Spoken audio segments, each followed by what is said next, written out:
All right, coming to the last question. How do you analyze the DMK performance in the last 1 year?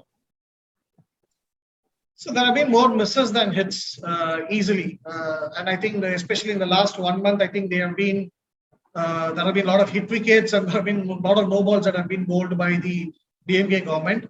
So two things that they promised. I mean, they claim they fulfilled 70% of their electoral promises, which I don't see anywhere. They just talk about this number, but I don't see what the details about it are.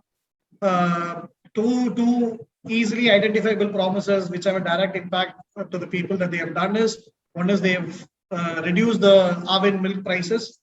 That was one of the poll promises, and they did it. And the another poll promise is free bus passes, free bus rides for women. That they have fulfilled, though there are riders to it, like it's only applicable in certain buses and things like that. But largely, rural women and large sections of the women are happy about it. But I think that's bad economics, because you have just struck down 50%. Even if we don't say 50% of the travelers are women, even if 30% of travelers in the buses are women, you have struck down 30% of revenue in one shot. And how are you going to compensate for it? Already the government department in Tamil Nadu is running in huge losses, and you cut down 30 to 40% of its revenue. How will you compensate for it? You raise the prices of the bus tickets, and that's what has happened now. For the official travel and other travel, recently the government hiked the prices. So that's how you do it. So it's still a burden to the common man, or still it offsets the benefit that was given to women in terms of the family expense. It still holds good, because the men in the family are going to pay more for the travel. So that's bad economics. So instead of this, if they had fulfilled the promise of giving $1,000 to the women, which they promised to every woman in the family, they will give 1,000 rupees. They have not done that. That would have been at least better, because you're not striking down any losses of any department. Right. You are giving out money from your own pocket. Plus, but then that can increase savings or spending in the family. So if it increases spending, it's still good for the economy. Your economy will be up and running. And if it's savings, it's good for the family. So that would have been a better economic sense than giving free bus passes.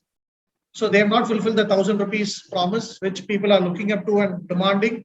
I think they will do it before 2024 elections, probably in the next year, so that they can have that momentum. Similarly, they have not fulfilled the promise of giving 1,000 rupees as subsidy for gas cylinders. If you don't do it today, when the gas cylinder prices are recorded, when will you do it? Again, I think they will do it next year or in the run-up to the Lok Sabha elections. They told that they will reduce petrol by 5 rupees and diesel by 4 rupees. They have not touched diesel at all. Petrol they reduced by 3 rupees only. So what are you waiting for? Are you waiting for Diwali or Christmas? If you don't do it today when the prices are high, when will you do it? Again, they will do it in run-up to elections. So a lot of these things. So what they have done is they have stuck to their pet goals. Social justice, I don't know what differently they have done compared to the other states. For everything they keep claiming it is done for social justice, or Tamil Nadu government is doing all these things towards social justice. It's just words and nothing concrete in action, because you have a minister who had just abused a government employee with casteist remarks some months back. And what the government did is just change his portfolio. He was not taken down. But if it has happened in a BJP ruled state or at the center, all these folks would have been shouting at the rooftop about casteist fundamentalism and whatnot. So you still have issues of reports where a Dalit person's dead body was not able to be taken in a public road in Thiruvannamalai. And the sitting MP or MLA of Thiruvannamalai is DMK. And you have the minister issue in a public appeal to allow a dead body or to be taken in a public road. Why should it happen? A public road is for everybody. And people who claim this is Periyar's land and DMK has done so much eradicated caste and whatnot. Even today, if a Dalit person's dead body is not being carried in, you cannot carry it in a public road, then what are we talking about? So all these things, social justice is just play of words, it's just optics for them. On ground, they don't do anything. In terms of ministries, if you see 18 to 20% of the population in Tamil Nadu is SC/ST. Do you have a proportionate representation in the ministry? No. So where is social justice for that? So it's only some of these intermediary castes and powerful non-Brahmin, backward caste and upper caste who are holding all the powerful positions in the government, and that's the politics of DMK always, and even the Justice Party from the 20s. So they are continuing that. They don't do anything for Dalits or the scheduled tribes or some of the other minority, numerical minority backward groups and OBCs. So social justice is just a farce. Economics, nothing has happened. The finance minister comes from claims to come from a big family, always talks about his education qualification, talks about his tenure with Lehman Brothers and things like that. But then on ground, nothing has turned around for Tamil Nadu in terms of economics. You have a big, again, an optical big committee, Economic Advisory Committee that has people like the Raghuram Rajans, the Aravind Subramaniams of the world, and the others who are there. But nothing has happened through it for Tamil Nadu. Lot of allegations of the family interfering in real estate, taking over the film industry, which happened in 2006 or 11, has happened already within a year. So a lot of discontent and disappointment and anger is on ground on that in terms of real estate and in the film industry. Power cuts, which were a norm in 2006 and 11, people are again living to see it. Rowdyism has again come to the dinner table, where people are talking about how the law and order has gone for a toss. People are getting lynched. People are getting murdered in broad daylight and in the streets. We have been regularly reading such news.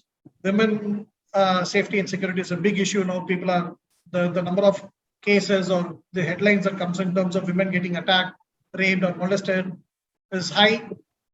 We see charges of councillors who are demanding money, who are demanding favors coming to the fore. We are having evidences of it, where if the councillor is a woman, the councillor's husband is sitting in the office and taking the calls and taking decisions.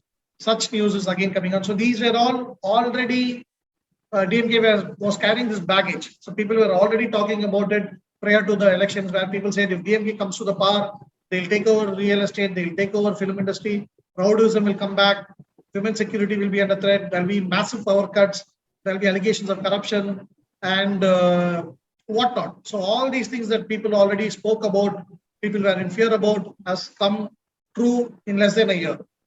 So they've lived up to their expectations, is what I can say. When people said this is what was happening in 2006 and 11, and that's why they were kept in opposition for 10 years. But people gave a chance after 10 years, and within a year, they've unraveled themselves.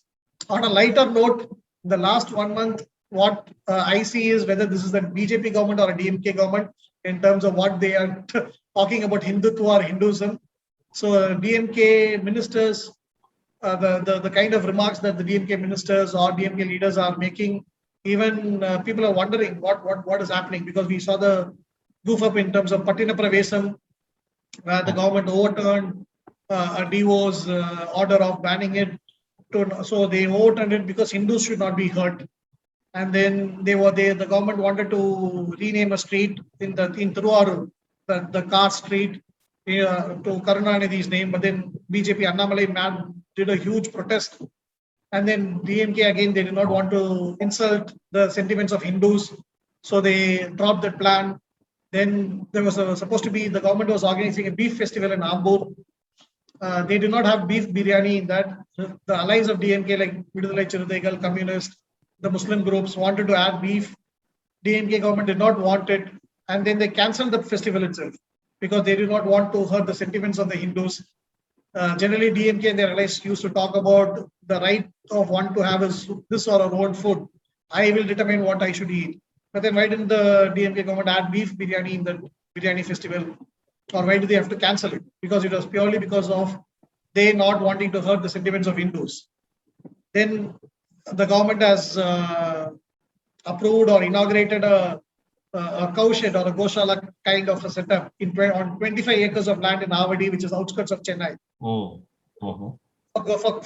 sheltering cows. And the minister, Shekhar Babu, HRNC Minister Shekhar Babu, claims this is an Armiga arrest.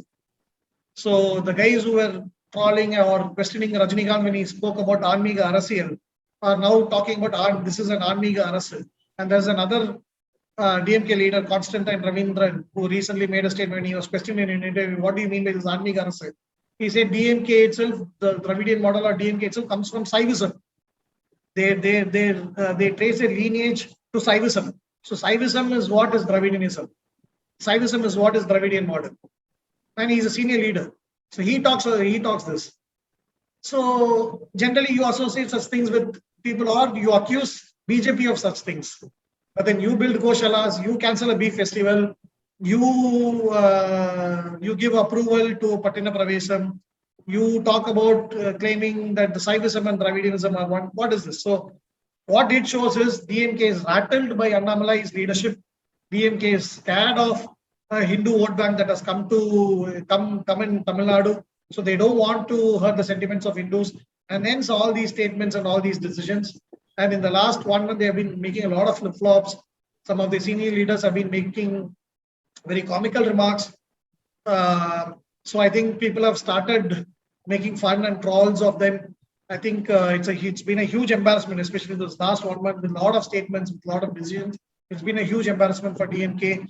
And I think they are unraveling themselves faster than expected. Nobody expected DMK to have this kind of a name within a year, but they have unraveled themselves faster.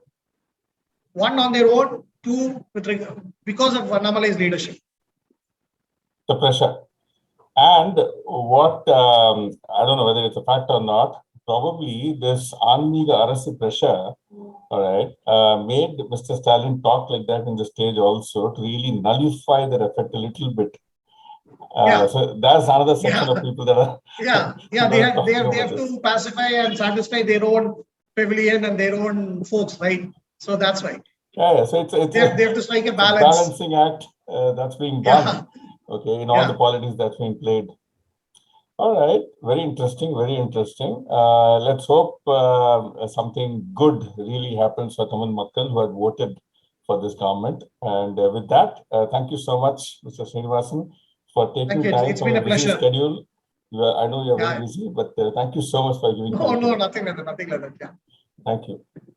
Thank you.